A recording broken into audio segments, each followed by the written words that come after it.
Bueno, hermanos, como lo saben, hemos estado hablando por varios meses sobre la persona del Señor Jesucristo. Este estudio se titula de alguna forma Conociendo a Cristo o al Salvador a través de las Escrituras.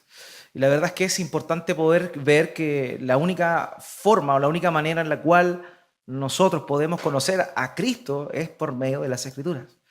No hay otra búsqueda de la persona de Jesús que pueda satisfacer las necesidades del corazón del hombre.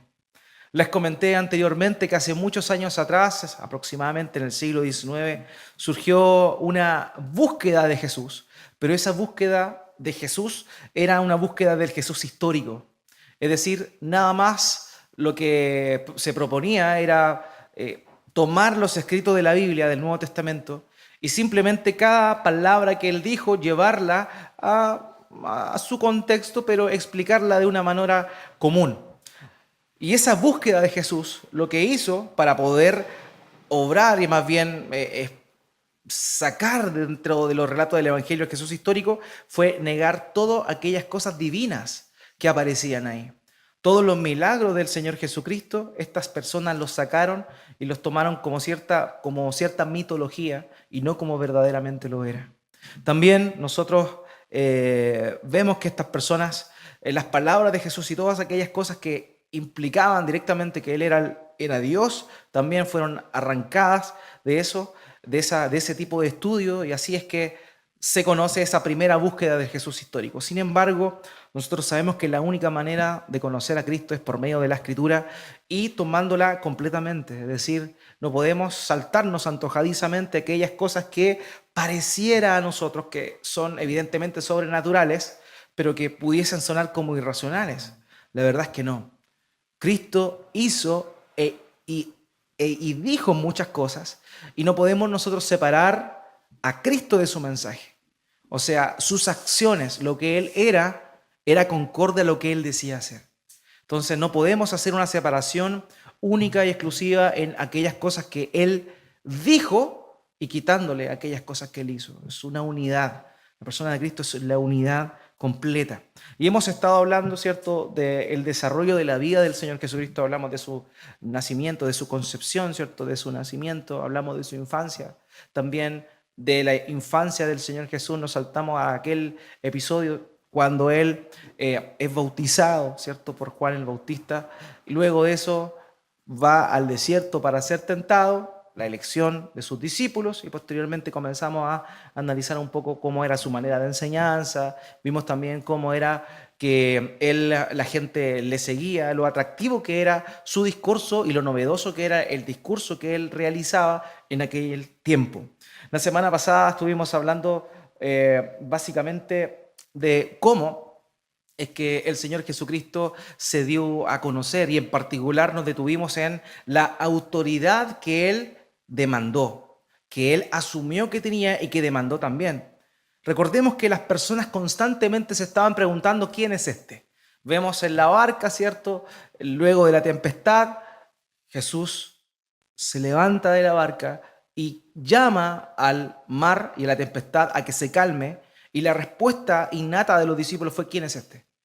Siendo que ya habían estado con él, siendo que habían participado de algunas cosas, pero aún así ese poder, esa autoridad que él manifestó era totalmente sobrenatural y que no se le podía adjudicar a ninguna persona común y corriente. Vemos también cómo es que la gente decía que él tenía una enseñanza nueva, con una autoridad distinta a la que manifestaban los maestros de aquel entonces, los rabíes de aquel entonces. ¿Por qué? Porque él enseñaba como quien tiene autoridad, y esa nueva enseñanza tenía poder incluso sobre los espíritus inmundos y estos salían. Jesús no requería de conjuros como los exorcistas itinerantes de aquel entonces lo hacían para realizar estas pseudo liberaciones. Jesús simplemente le decía: sal, cállate, y los demonios se callaban y salían.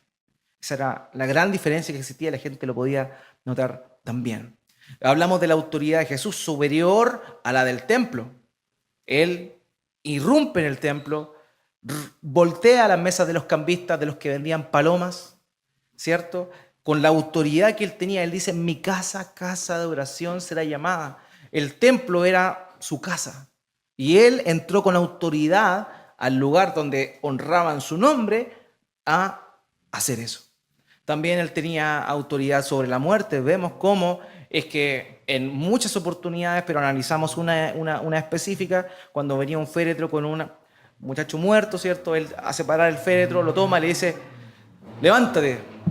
El muchacho se incorpora y le pide a su familia que le den de comer. Y así nosotros vemos cómo es que se da esta dinámica que la gente se asombra. ¿Por qué? Porque incluso tenía poder sobre la muerte. Él tenía autoridad sobre la muerte. ¿Quién tenía autoridad sobre la muerte? Solo Dios. Muchas cosas que el Señor Jesucristo hizo, Él no anduvo diciendo a destajo, y hoy día lo vamos a ver, Él no anduvo diciendo yo soy Cristo, yo soy el Hijo de Dios. No, Él nunca hizo eso. Sin embargo, cada cosa que decía y cada cosa que Él hacía implicaba indirectamente que Él verdaderamente era el Hijo de Dios. Era Dios mismo. Entonces, cuando nosotros nos encontramos con estas enseñanzas, la verdad es que nos debe llevar a nosotros a una gratitud. Estas personas que fueron contemporáneas al Señor vieron estas cosas. Estuvieron con Él, oyeron su voz. Y sin embargo, sus corazones no fueron abiertos. Sus oídos no pudieron recibir realmente el poder del mensaje que Él transmitía. Mientras que nosotros, más de 2000 años después, no habiendo visto nunca al Señor Jesús, nunca habiendo oído sus palabras ni viendo sus portentos, el Espíritu Santo nos ha confrontado con nuestras realidades y Él ha abierto nuestros ojos y podemos creer. ¿Se da cuenta lo hermoso que es Dios con nosotros? Lo misericordioso que es Dios con nosotros. No viendo esas cosas, creemos. ¿Por qué? Porque Él ha abierto nuestros ojos espirituales y nuestros oídos espirituales para ver y oír lo que la palabra de Dios quiere para nosotros. Entonces es un hermoso privilegio que nosotros debemos siempre agradecer. Tiene que llevarnos a la gratitud, pero también la idea de estos estudios es llevarnos a la meditación, hermanos. Hoy día vamos a seguir adentrándonos un poco en la persona de Jesús, pero más bien en la forma que Él se refirió y también y también los títulos que de alguna forma a Él se le adjudicaron, como las personas lo veían también. Vamos a estar analizando un poco eso esta mañana. Ahora, como yo les comenté, las semanas anteriores, una de las características más importantes de la enseñanza de Jesús, a diferencia de la enseñanza que tenían los rabíes de aquel entonces, era que Él enseñaba y llevaba a las personas a la ley de Dios. Mientras que en ese tiempo, los rabinos, los maestros convencionales, lo que hacían era enseñar básicamente lo que ellos habían entendido o sus antepasados habían entendido. Lo que enseñaban ellos, estos hombres, era la costumbre de los ancianos, básicamente. No era una interpretación fidedigna a la Escritura, sino más bien lo que hacían ellos era hablar y promover interpretaciones de otras personas. Entonces, por eso nos encontramos comúnmente al Señor Jesucristo contraviniendo las enseñanzas que los maestros habían dado. Por eso es que vemos en reiteradas oportunidades que Él dice, ustedes oyeron que fue dicho, mas yo les digo esto. O sea, ustedes escucharon esto, pero esto que ustedes oyeron era parte de la enseñanza humana, de los rabinos, de los maestros antiguos. Pero yo os digo, eso es distinto. Eso es distinto porque eso habla de que Él estaba refiriéndose a lo que la palabra de Dios verdaderamente decía. Esa era la característica esencial del ministerio de enseñanza del Señor Jesús. Él llevaba las Escrituras. Él explicaba las Escrituras y develaba las Escrituras, mientras que los otros maestros simplemente daban interpretaciones que antepasados habían dicho. Simplemente era eso. Costumbres y ordenanzas que los antiguos habían instaurado, pero que de ninguna manera cumplían con el espíritu de lo que la ley de Dios verdaderamente decía. Entonces nosotros vemos acá que el Señor Jesús se esfuerza, y dentro de su ministerio se esfuerza ¿en qué? En llevar a las personas a las Escrituras. La autoridad de la ley. La ley es más importante que los mandamientos de hombres. Y todas las interpelaciones que Él tuvo con fariseos, escribas y maestros eran en pro de eso. Era confrontarlos y decir, ustedes enseñan tradiciones de hombres. No tienen que hacer eso. No pueden poner cargas pesadas en las personas, cargas que ni siquiera ustedes pueden arrastrar, las quieren poner en otras personas. Él le dice, ustedes son ciegos, guías de ciegos. También le dice, ustedes se ponen en la puerta, ustedes no entran y no dejan a nadie entrar. Esa era la recriminación que el Señor constantemente tenía para estos maestros. ¿Por qué? Porque tapaban, en vez de dar claridad a las Escrituras, a lo que Dios había dado, de lo que Dios había dicho por medio de sus enseñanzas, ¿qué hacían ellos? Era ponerle sus ordenanzas de hombre. Hoy día, la religiosidad, y yo no hablo de religión, porque la palabra religión no es una palabra negativa, es una palabra positiva. La religión viene de religar, de volver a unirse con Dios. El problema no es la religión, hermanos, el problema es la religiosidad. Y hay muchas sectas o iglesias pseudo-cristianas que lo que hacen es poner cargas pesadas en las personas, pero que no son concorde a lo que la palabra de Dios dice. Entonces, eso es lo que pasa, por ejemplo, con el catolicismo romano. El catolicismo romano pone ciertas cargas que la Escritura no ordena. Un ejemplo claro es el famoso celibato. Todo sacerdote, ¿cierto?, tiene que ser célibe. ¿Qué significa eso? Tiene que ser soltero. Mientras que su primer papa, como lo ven ellos, el apóstol Pedro, era casado. Entonces vemos cómo se contradice lo uno con lo otro. Vemos que ahí no hay congruencia entre lo que enseñan la Escritura versus lo que enseñan ellos. ¿Ya? Esa es básicamente la gran diferencia. El Señor, la enseñanza de ellos, como decía, estaba centrada en sus propias tradiciones e interpretaciones y no en la palabra de Dios. Entonces el Señor viene y reivindica el poder y la autoridad de las Escrituras por sobre la tradición de los hombres. Él no tan solo explica la ley o enseña la ley, Él incluso le viene a dar una dimensión más grande y más rigurosa. Y la autoridad que Él tenía era tal que Él podía hacer eso.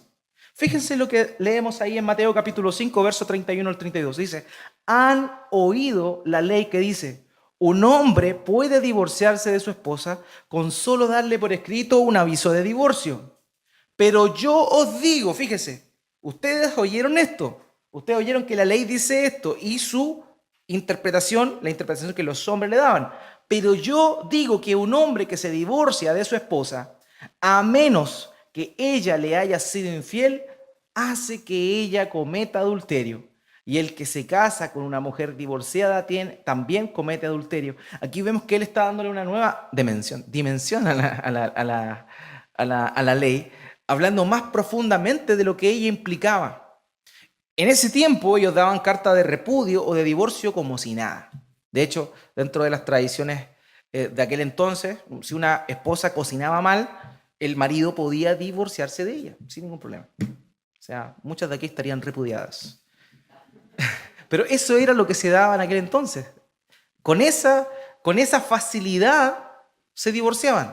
Entonces, el Señor, con la autoridad que tenía como el Hijo de Dios, como Dios mismo, ¿qué hace? Él dice, no, yo os digo que esto no es así. No es por cualquier causa que el hombre puede dejar a su esposa. La única razón es si es que ella le ha sido infiel.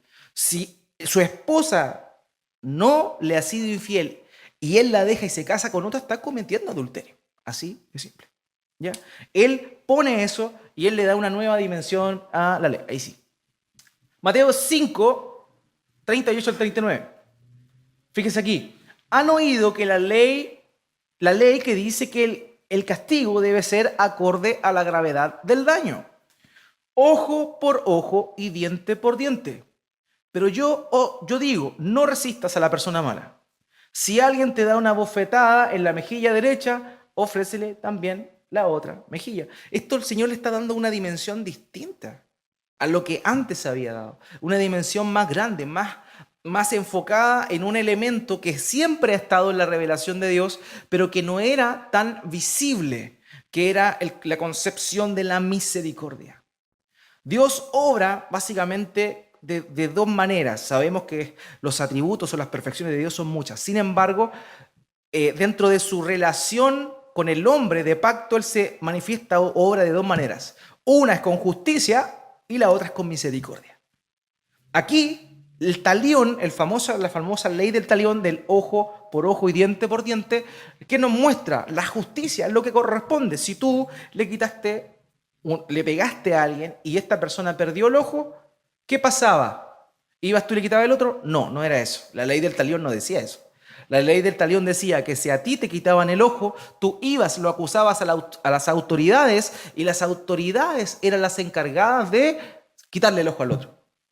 A veces uno entiende el ojo por ojo y diente por diente como venganza. Entonces, si tú me fracturaste la pierna, yo te fracturo las dos. No, esa es nuestra concepción. Pero la verdad es que no. Aquí está hablando de justicia. Eso era el parámetro que se enseñaba en la antigüedad. Si a ti tú pierdes un ojo, tú vas, acusas a las autoridades y las autoridades son las encargadas de quitarle el ojo a la otra persona. Si tú te robabas el buey de tu vecino, no, hoy día no tenemos vecinos que tengan bueyes, menos acá en Antofagasta, pero la verdad es que la idea era esa. O sea, si tú te robas un buey, tú tienes que restituir el buey. Si mataste al buey y te lo comiste, tienes que restituir al buey. Era una cosa por lo justo. Sin embargo, el Señor Jesucristo viene a mostrarnos una dimensión distinta. Aparte de la justicia, Dios también obra con misericordia. Y el parámetro que vemos abajo es el parámetro de la misericordia. No resiste a la persona mala. Si alguien te da una bofetada en la mejilla derecha, ofrécele también la otra mejilla. Ahora, yo no sé qué interpretación tiene usted referente a esto, pero yo honestamente creo que eso significa eso. Así de sencillo. No resista a la persona mala. Si alguien te da una bofetada en la mejilla derecha, ofrécele también la otra mejilla. Así, sin más. Perfecto. Otra de las características del Señor es que Él emplea una expresión que en aquel entonces no era muy cotidiana. Hoy en día para nosotros las iglesias evangélicas o protestantes, más evangélicas que protestantes, es algo súper común, ¿cierto? La expresión amén, ¿cierto? Uno va a otras congregaciones, son un poco más pentecostales y dicen amén por todo. Amén, amén, amén. ¿Ya? Pero amén no es una muletilla en realidad. Amén es una certeza. Eso es lo que significa amén. Amén, certeza. Las enseñanzas del Señor Jesucristo se caracterizaron por la certeza con la cual Él hablaba ciertas cosas. Él tenía una autoridad distinta a los demás. Por eso es que su enseñanza era básicamente en función al amén. Dice acá, el Señor constantemente estuvo refutando las enseñanzas rabínicas basadas en la tradición. Su argumentación comenzaba normalmente con esta expresión, que ustedes no, creo que la deben haber leído muchas veces en sus Biblias, de cierto les digo. ¿Ya? ¿Qué significa eso? En griego eso es amén, amén, legoi. Amén, amén, de cierto, con toda certeza les estoy diciendo esto. Eso es lo que implica esa expresión, de cierto digo, con toda certeza. O sea, el Señor Jesús no tenía miedo a equivocarse en la interpretación que Él le daba a las Escrituras. Él tenía la certeza de lo que estaba diciendo era la palabra de Dios, porque Él era la palabra de Dios. Él no tenía que analizar las interpretaciones que antepasados habían realizado. Él tenía la autoridad para decir esto significa esto y no hay más. Así de sencillo. Por eso es que en muchas oportunidades Él dice, de cierto os digo. Una certeza que nada más venía de la autoridad que Él tenía por ser el Hijo de Dios. A diferencia, e incluso nosotros hoy en día, cuando estamos explicando las Escrituras, en oportunidad decimos, bueno, una de las interpretaciones para esto es tal. ¿Por qué? Porque no tenemos la certeza en muchas cosas. Hay cosas que están claras en las Escrituras, pero sobre otro tipo de cosas hay cierto debate, hay ciertas perspectivas que son válidas dentro de la interpretación de un texto, ¿ya? Nosotros los maestros, los pastores, no tenemos esa capacidad como la que tenía el Señor para decir, de cierto te digo esto, esta es la verdad y no hay otra. Solamente el Señor tenía esa capacidad distinta a los demás. Fíjese acá con la seguridad que Él tenía que provenía de su autoridad, según la vemos ahí en Mateo 6:5. Fíjese, dice, y cuando ores no seas como los hipócritas, porque ellos aman el orar en pie en las sinagogas y en las esquinas de las calles, para ser vistos de los hombres. De cierto os digo que ya tienen su recompensa. ¿Qué estaba diciendo el Señor? Que la recompensa que estos hombres tenían, Él estaba seguro que ya la habían tenido. ¿Cuál era? El elogio de las personas que veían cómo supuestamente estos hombres se derramaban públicamente delante de Dios. Esa era su retribución. Ellos no tenían otra retribución. Pero Él con toda certeza dice que su premio, su galardón por orar públicamente con ese corazón, ya lo habían tenido. Y no hay más. ¿Ya? No hay más. Así de sencillo, él tenía la certeza para poder decir ciertas cosas. Marcos capítulo 10, verso 29 al 30, dice, respondió Jesús y dijo, de cierto os digo que no hay ninguno que haya dejado casa, o hermanos, o hermanas, o padre, o madre, o mujer, o hijos, o tierras por causa de mí y del evangelio, que no reciba 100 veces más ahora en este tiempo, casas, hermanos, hermanas, madres, hijos y tierras con persecuciones, y en el siglo venidero la vida eterna. Aquí hay una certeza. Él no está diciendo, ¿saben qué? Ustedes probablemente a la hora de haberse negado a ciertas cosas en este mundo por seguirme a mí, yo creo que ustedes van a tener recompensa. No, él tenía la certeza absoluta porque él tiene el poder para dar aquello que promete. Por eso él dice, de cierto digo que no hay ninguno que haya dejado casa, o hermano, hermanas, padre o madre, o mujer o hijos, o tierras por causa de mí y del evangelio, que no reciba 100 veces más ahora en este tiempo, eso mismo, pero fíjense en la pequeña cláusula que aparece ahí, con persecuciones. O sea, las bendiciones de Dios libres son en el cielo nuevo y la tierra nueva, en la eternidad. Ahí vamos a disfrutar plenamente. Sin embargo, aquí hay una promesa también de Dios, que Dios también nos puede dar acá ciertas cosas. No todas esas cosas, pero ciertas cosas. Pero hay una pequeña cláusula, con persecución. ¿Ya? Porque si tú vas a ser fiel al Señor, evidentemente no te las vas a llevar peladas. Va a haber un cierto rechazo de tu hermano, tu hermana, tu padre, tu madre, tu mujer, tus hijos y esas cosas. ¿Ya? Entonces, otra cosa importante de la persona del Señor Jesucristo es que dentro de sus palabras, de sus discursos, él hizo comparaciones inauditas, increíbles, que los maestros que conocían las Escrituras se llegaban a rasgar la ropa a la hora de escucharlo decir cierto tipo de declaraciones que eran sumamente fuertes. Él se comparó con algunas personas que eran verdaderos próceres de la fe, pero él decía, no tan solo comparándose, sino también decía, yo soy más grande, yo soy más importante que tal y cual persona que ustedes tanto veneran o que ustedes tanto estiman. Entonces, él toma la historia de Israel, toma ciertos íconos, ciertos personajes, ciertas personas importantes, y él dice, no, yo soy mejor que ellos, soy más grande que ellos. El Señor dijo que era mayor que Jonás. Jonás fue un hombre que todos conocemos su historia, ¿cierto? Alguna vez la han oído, ¿cierto? Aquel profeta rebelde, que fue tanta su rebeldía que cayó dentro del vientre de un gran pez, ¿cierto? Esta historia legendaria, que es real, pero la característica de Jonás es que pese a su desobediencia, lo que él predicó produjo la conversión de una nación completa. De Nínive eran los asirios.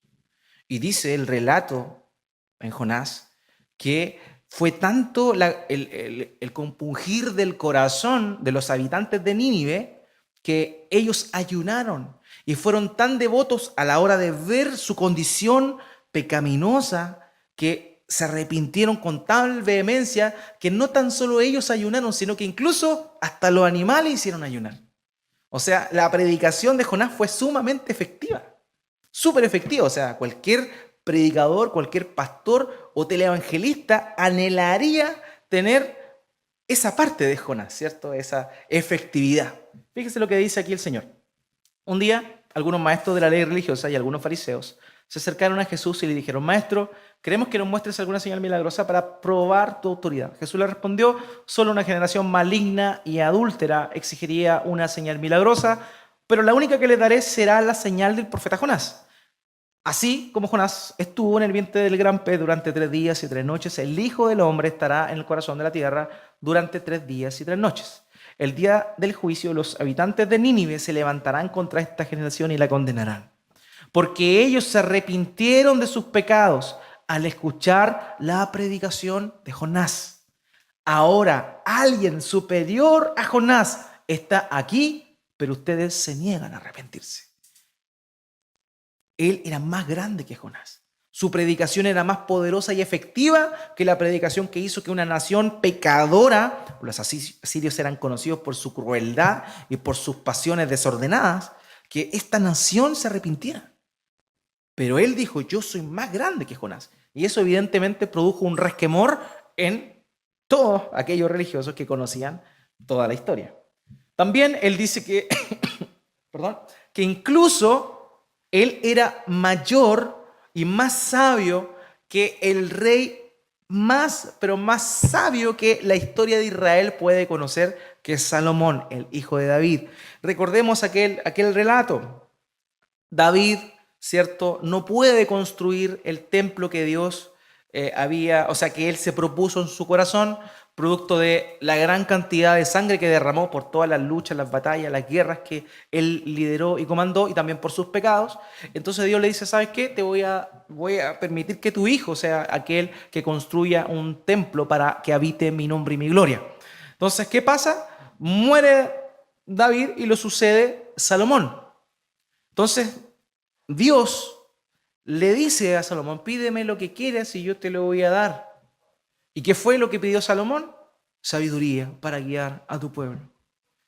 Esa fue la petición que Salomón hizo a Dios, sabiduría.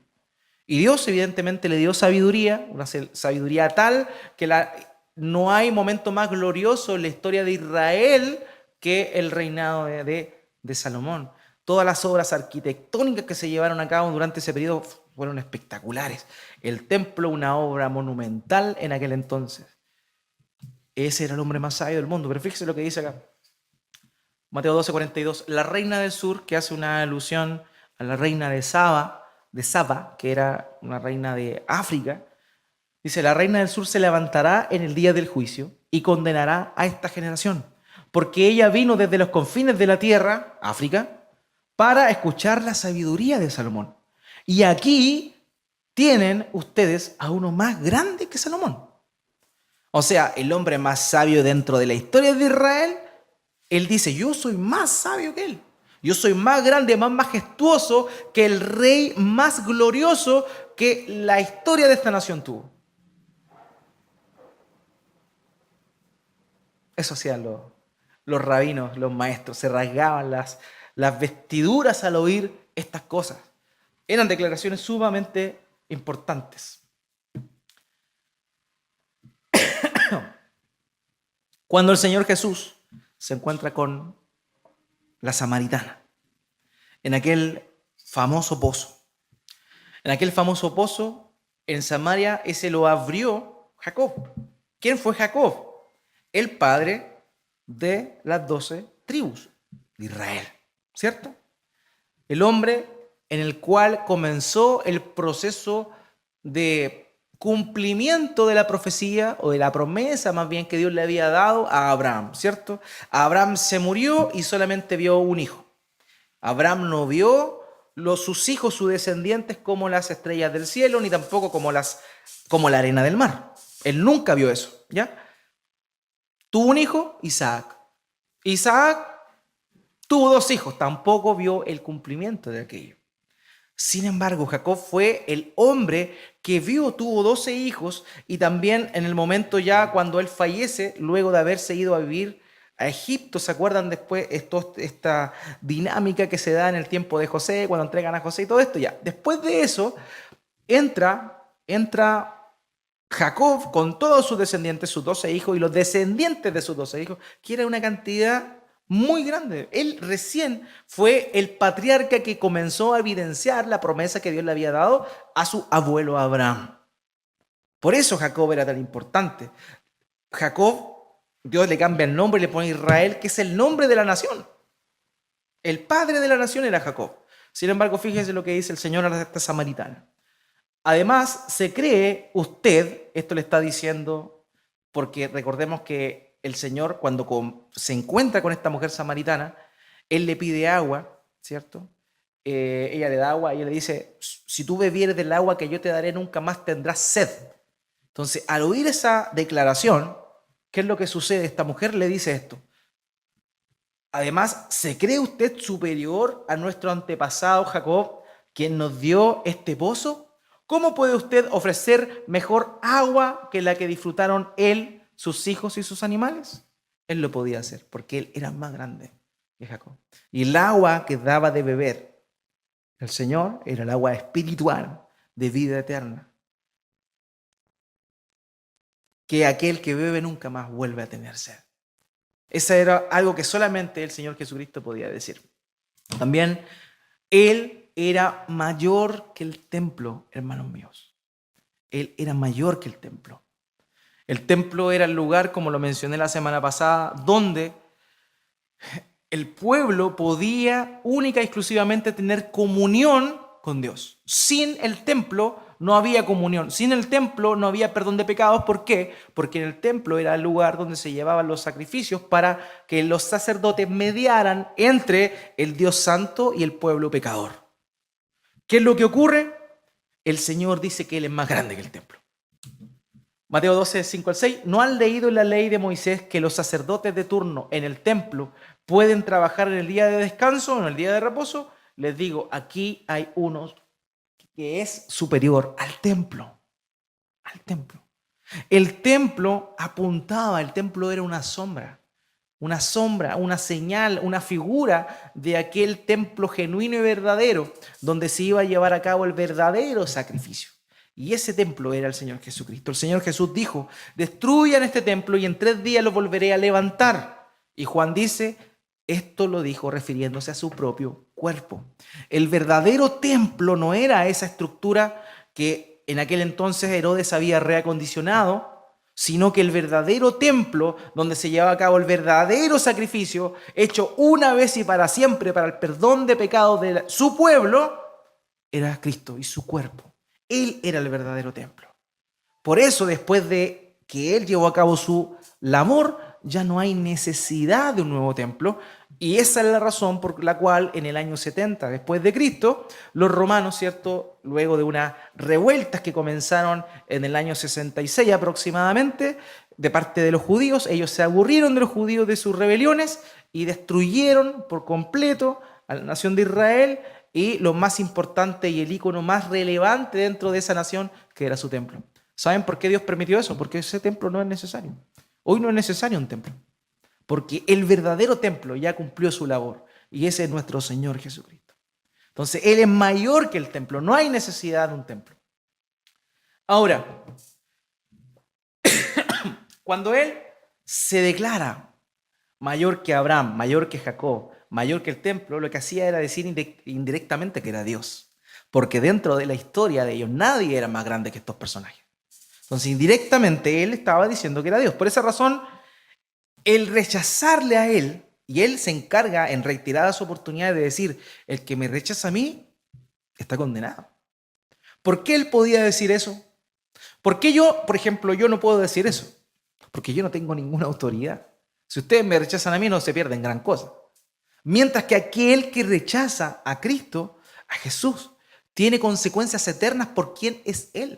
Él es mayor que Jacob, es mayor que Abraham, es mayor que el templo. Él era Dios hecho carne. Por eso, quien rechazaba al Señor, no solo rechazaba a Él, sino a toda la Trinidad y toda la deidad. Él era no tan solo un maestro que enseñaba la sabiduría. Recordemos que en Proverbios capítulo 8 habla de las consecuencias, habla de la sabiduría, cómo ésta fue concebida y cómo es que el que la rechaza va a perecer. El Señor Jesucristo no es alguien sabio. Él es la verdadera sabiduría. Pablo dice a los romanos que en Cristo es la justicia y la sabiduría de Dios. Entonces, por eso es que rechazar a Cristo es tan trascendental para las personas.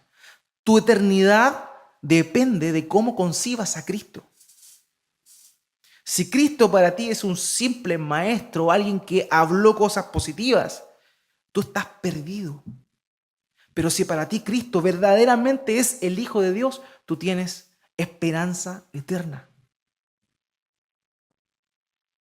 Fíjense en lo que Él dice, el tenor de sus palabras, de sus declaraciones.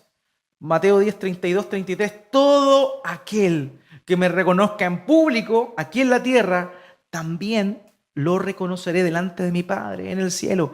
Pero el que me niega aquí en la tierra, yo también lo negaré delante de mi Padre en el cielo. Solo el Hijo de Dios, siendo Dios mismo, podía decir esto. Nadie más. la autoridad que él tenía, por ser quien era. Le daba la facultad para decir esto tan trascendental. Esto está diciendo que si tú niegas a Jesús ahora, entonces te va a negar, Jesús te va a negar delante de su Padre. ¿Y qué significa eso? Eterna condenación. Así de simple. Marcos 8, del 34 al 38. Entonces llamó a la multitud para que se uniera a los discípulos y dijo: si alguno de ustedes quiere ser mi seguidor, tiene que abandonar su manera egoísta de vivir, tomar su cruz y seguirme. Si tratas de aferrarte a la vida, la perderás. Pero si entregas tu vida por mi causa y por causa de la buena noticia, la salvarás. ¿Y qué beneficio obtienes si ganas el mundo entero, pero pierdes tu propia alma? ¿Hay algo que valga más que tu alma? Si alguien se avergüenza de mí y de mi mensaje en estos días de adulterio y de pecado, el Hijo del Hombre se avergonzará de esa persona cuando regrese en la gloria de su Padre con sus santos ángeles. Así de sencillo. Por eso el mensaje del Evangelio es tan grande, porque el mensaje es maravilloso, pero más grande que ese mensaje es la persona que lo vino a entregar. Solo Él tiene la autoridad para decir esto. Si tú rechazas a Cristo, estás rechazando la salvación. Si tú prefieres ganar tu vida, tener tus propios proyectos, hacer tus propias cosas y dejar a Dios o a Cristo en particular como un ente secundario o utilitario, como lo hemos venido hablando, la verdad es que tristemente no tienes esperanza. Marcos 9:37. Todo el que recibe de mi parte a un niño pequeño como este me recibe a mí. Y todo el que me recibe, no solo me recibe a mí, sino también a mi Padre, quien me envió. O sea, el rechazar al Hijo es rechazar al Padre. Porque nadie va al Padre si no es por mí, dijo el Señor Jesús. Es el único medio. No, es que en realidad Jesús fue un buen maestro, fue una buena persona. Fue el primer creado, dicen los testigos de Jehová. Pero a la hora de decir esas cosas, están negando su deidad. Y si tú estás negando su deidad, si Cristo no es Dios para ti, déjame decirte que lamentablemente no tienes entrada delante del Padre. Y si tú eres testigo de Jehová, aquí no hay ningún testigo de Jehová, pero si tú eres testigo de Jehová y dices amar a Jehová, tú realmente no le amas ni le conoces, porque nadie puede ir al Padre si no es por el Hijo. Y el Hijo es verdaderamente Dios. Por eso es que Él requiere, como es Dios y como su mensaje tiene poder y autoridad, Él requiere la más grande de las lealtades a aquellos que le siguen. Por eso Él dice esto en Lucas capítulo 14, 26. Si quieres ser mi discípulo, debes aborrecer a los demás. Esto es un mensaje tremendo, hermano mío, lo que está diciendo el Señor Jesús. Las palabras de lo que está diciendo, el tenor, el grueso de las palabras, es tremendo. Si quieres ser mi discípulo, o sea, si quieres seguir a Jesús, debes aborrecer a los demás, a tu padre y madre, esposa e hijos, hermanos y hermanas. Sí, hasta tu propia vida. De lo contrario, no puedes ser mi discípulo. Evidentemente, aquí la mayoría lo entiende como una hipérbole, una figura literaria que implica una exageración. O sea, de hecho, el mismo Dios, por medio de Pablo, ordena a los esposos a amar a sus esposas. Entonces, no es que se esté contradiciendo. Entendámoslo desde la perspectiva que lo que está diciendo acá es que el amor que tú le tienes a tu padre, a tu madre, a tu esposa, a tus hijos, a tus hermanos y a tus hermanas, debe parecer odio en comparación al amor que tú debieses tener por Dios. En realidad, por Jesucristo. A eso se está refiriendo el Señor ahí. O sea, solo Él podía tener estas demandas, nadie más. Solo Él podía demandar estas cosas. O sea, el amor que tú tienes que tenerme a mí, si quieres seguirme, debe ser tan grande que incluso el amor que tienes por tus seres más cercanos parezca odio. Yo te pregunto a ti, ¿ese es el amor que tú tienes por Jesús? ¿O en realidad amas más a tus hijos que a Dios? ¿A tu esposo que a Dios? ¿A tu trabajo que a Dios? Etcétera, etcétera, etcétera. Ahora, los títulos que recibió el Señor Jesucristo. Es importante notar que él nunca recibió estos títulos de una manera pública. A él le dijeron estas cosas, pero él nunca dijo, oh, tienes toda la razón, eso soy yo. Porque él también tenía otro propósito. Él tenía un propósito, entre más pasaba sigilosamente entre las personas, mejor para él dentro de la concepción de su ministerio. ¿Ya? Obviamente él estaba trayendo un mensaje de reconciliación, pero sin embargo, él tampoco quería que se expusiera públicamente quién era él. Por eso en reiteradas ocasiones nosotros vemos que él recibe los títulos, pero nunca alardea de ellos. Siempre lo hace en privado, pero cuando alguien públicamente lo exponía, él no le decía, tienes toda la razón, sino más bien ni siquiera le respondía ante aquellas declaraciones. Y vamos a ver ahora algunos títulos con los cuales las personas reconocían al Señor. El primer título que nosotros vemos es Hijo de David. ¿Ya? Al Señor se le conocía como Hijo de David. ¿Por qué? Porque había una promesa, ¿cierto?, que se le había dado a el rey David, que desde su descendencia, de sus hijos, de su linaje, de sus nietos, tataranietos, etcétera, etcétera, etcétera, iba a venir uno que nunca se iba a apartar el trono de él. ¿Ya? Un hijo de David. El hijo de David era el Mesías, pero una manera de llamarle era el Hijo de David. Fíjese acá, en Mateo capítulo 9, versículo 27, cuando Jesús salió de la casa de la niña, lo siguieron dos hombres ciegos, quienes gritaban, Hijo de David, ten compasión de nosotros. Estos ciegos reconocieron en este hombre que había recién salido de la casa de una niña, hecho un milagro tremendo, vieron eso, supieron de eso, y cuando supieron que él estaba ahí, le siguieron y gritaban, Hijo de David. Y ese era un título mesiánico. Sin embargo, nos vemos que el Señor le dice, oye, tranquilo, ¿escucharon lo que dijeron ellos? No, Él no hace eso. También una mujer sirofenicia, ya una mujer cananea, que no era del pueblo de Dios, no era del pueblo de Israel. Ella estaba ubicada en el lugar de Tiro, de Sidón, en Fenicia. Era una nación extranjera. Y en ese momento, esta mujer le pide al Señor que sane a su hijo. Entonces dice que en Mateo 15, 22, una mujer de los gentiles que vivía allí se le acercó y le rogó, ten misericordia de mí, oh Señor, Hijo de David, pues mi hija está poseída por un demonio que la atormenta terriblemente. Esta mujer que ni siquiera era judía, ni siquiera era israelita, ni siquiera tenía la esperanza que los israelitas y judíos tenían. Ella declara y confiesa a Cristo como Señor y como Hijo de David. Una mujer gentil, una mujer que no tenía nada que ver con el pueblo de Dios. Sin embargo, Jesús nos dice, mujer, tienes toda la razón, eso es lo que soy. Él pasó, como una presidenta que tuvimos por ahí. Mateo capítulo 21, versículo 11. Y las multitudes contestaban, es Jesús el profeta de Nazaret de Galilea. Este era otro título que el Señor Jesús tenía, o que la gente se le concedía, el de profeta. La gente reconocía a Jesús como profeta.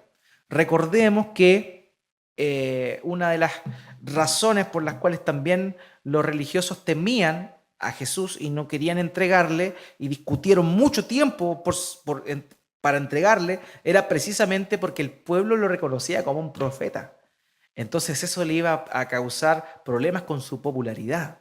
Esa es la razón por la cual ellos muchas veces desde la perspectiva humana, por cierto, se frenaron de capturar al Señor Jesús. Nosotros entendemos desde la perspectiva divina que no era el tiempo del Señor todavía.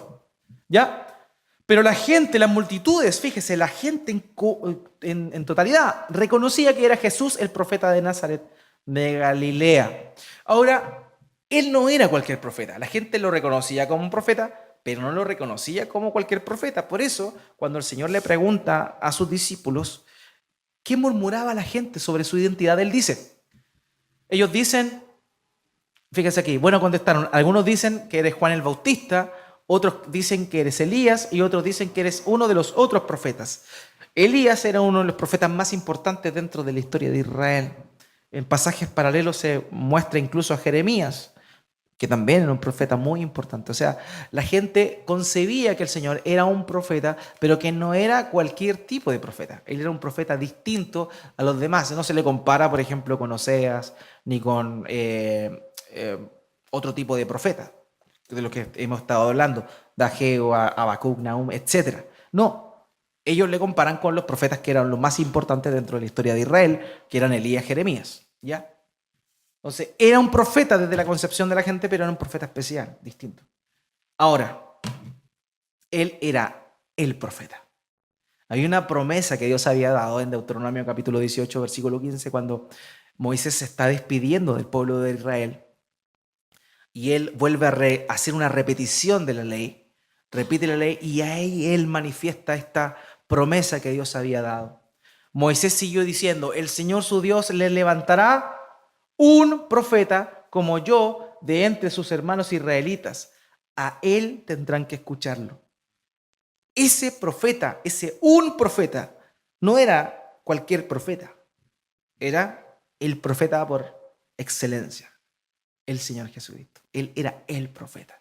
O sea, la gente lo concebía como hijo de Dios, como profeta, pero no como cualquier profeta, sino como este profeta que había sido prometido de parte de Dios. ¿Para qué? Para que hablaran las palabras de Dios. El Señor Jesucristo fue el pregonero del mensaje del Evangelio. Partió con Juan, Juan comenzó predicando el reino de los cielos se ha acercado, arrepiéntanse, pero ese mensaje se perpetuó perfectamente con el ministerio de nuestro Señor Jesucristo. Y eso sería, hermanos míos, el estudio de esta mañana.